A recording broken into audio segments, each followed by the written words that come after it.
ঢাকা বিশ্ববিদ্যালয় এলাকায় আওয়ামী লীগ নিষিদ্ধের দাবিতে বিক্ষোভ করছেন একদল শিক্ষার্থী। আরও জানাতে সেখান থেকে আমাদের সাথে যুক্ত হচ্ছেন সুলতান মাহমুদ আরিফ। আরিফ, ঢাকা বিশ্ববিদ্যালয় এলাকার অবস্থা জানতে চাচ্ছি।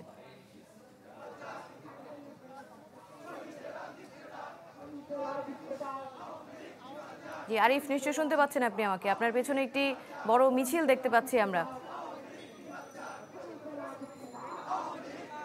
যে আজকে জুমার নামাজের পরে মূলত জুলাই বিক্ষুব্ধ জনতার ব্যানারে ইনকিলাব মঞ্চ আওয়ামী লীগের নিষিদ্ধের দাবিতে তারা ঢাকা বিশ্ববিদ্যালয়ের যে কেন্দ্রীয় মসজিদ, সেই মসজিদ থেকেই তারা একটি মিছিল বের করেছেন এবং তারা তাদের যে দাবি, সেই দাবি হচ্ছে জুলাই আগস্টে যে গণহত্যার সংঘটিত হয়েছে, সেই গণহত্যার দায়ে আওয়ামী লীগকে অনতিবিলম্বে নিষিদ্ধ করতে হবে এবং সেই দাবিতেই মূলত তারা যে বিক্ষোভ মিছিল, সেই বিক্ষোভ মিছিলটি করছেন এবং মিছিলটি ঢাকা বিশ্ববিদ্যালয়ের কেন্দ্রীয় মসজিদ থেকে বের হয়ে এখন টিএসসি অর্থাৎ রাজু ভাস্কর্যের সামনের দিকে যাচ্ছে।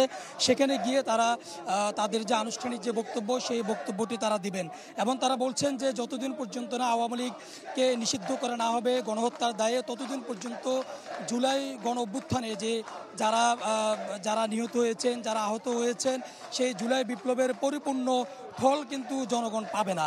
সেই জন্য তারা বলছেন যে গণহত্যার দায়ে আওয়ামী লীগকে অনতিবিলম্বে নিষিদ্ধ করতে হবে। সেই নিষিদ্ধের দাবিতে মূলত তারা তাদের যে বিক্ষোভ মিছিল, সেই বিক্ষোভ মিছিলটি করছেন এবং এই ধারাবাহিকতা ততদিন চলবে যতদিন পর্যন্ত না তাদের যে আওয়ামী লীগের যে নিষিদ্ধের দাবি সে বাস্তবায়ন না হবে, ততদিন পর্যন্ত তারা তাদের এই কর্মসূচি চালিয়ে যাবেন এবং ইতিমধ্যে রাজু ভাস্কর্যের দিকে তারা যাচ্ছেন। আরিফ, ধন্যবাদ আপনাকে আমাদের সাথে যুক্ত হওয়ার জন্য। পরবর্তীতে কিছু জানার থাকলে আমরা ফিরে আসবো আবার আপনার কাছে। জীবনের সব আয়োজন এখানে একসাথে।